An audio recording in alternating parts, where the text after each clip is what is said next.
Round one of the 3A state playoffs tonight. We're talking with a former Cobra on our hands, Mr. Dale Smith. Dale, you've been here once before in this Cobra's uniform, home game, round one. What kind of emotions are going through these players' heads tonight? Well, of course, just the usual butterflies and a lot of nervousness, but also just a lot of intensity we like to bring to the table. Just because when it was my time, we knew we were playing for everything. We were playing for our season, and so we knew that if we won, we'd get to go on, and we were playing for the game ahead, for the state championship, and I know that's what these guys are doing. Now, Dale, of course, all season long, a lot of lopsided victories for these Cobras. How is it in the locker room? You've been there before. The Coach Gillerin playoff speech as playoffs get set to roll.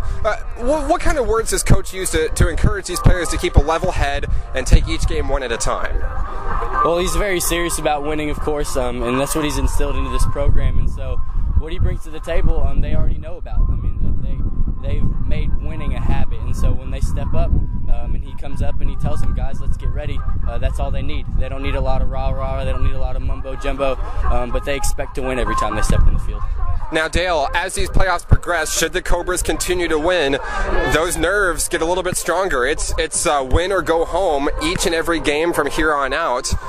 What do you say to yourself as a player? What do you say to your teammates to keep your heads in the game and not let the nerves get the best of you?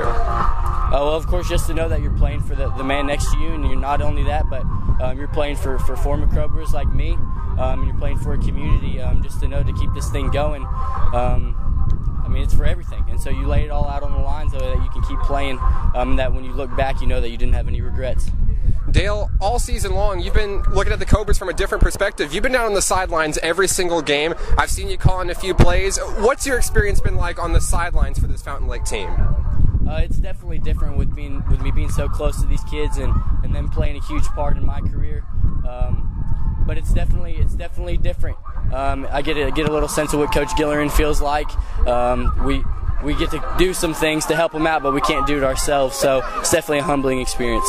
Now, Dale, on your side of the thing this season, what has been your favorite moment watching the purple and gold this year? My favorite moment would probably be the emergence of the Barbers. I was in Coach Gillerin's house over the summer, and I said, "Hey, Coach, we need to let Andrew run the ball. He's a pretty good running back." And he said, "No, he's not fast enough. He's not fast enough." And I said, "Okay, well, we'll see."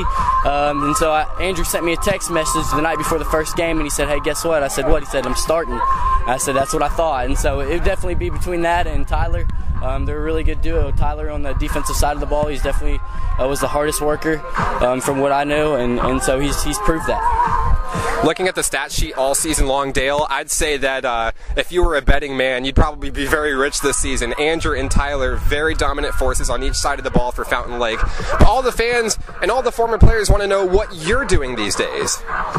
These days, I'm doing my time to start out with, working really hard in the weight room, and then trying to, Henderson's offense is number one in the nation in scoring, not just in Division II, but in Division I as well. We've been known as the team to score a point a minute, and so I try and go into the scout team and play linebacker and try to make them better and wreak some havoc in there. And so just a lot of hard work and a lot of hope that I'll see the field soon. The Henderson Ready is a great program and having a phenomenal year down in Clark County. Looks like you've got yourself a good spot, and we hope that you stick with it, and we hope to hear your name on the radio someday. Yeah, I definitely see that in the future. We got a great positions coach in Jason Smelser and a great head coach in Scott Maxfield, and so they're coaching me a lot, even with it being my redshirt year, and I'm getting better every day, and I think they see that, and so there's a lot of hope in me seeing the field soon. It's great catching up with you, Dale. We hope to hear from you soon. All right, thank you so much. Thank you.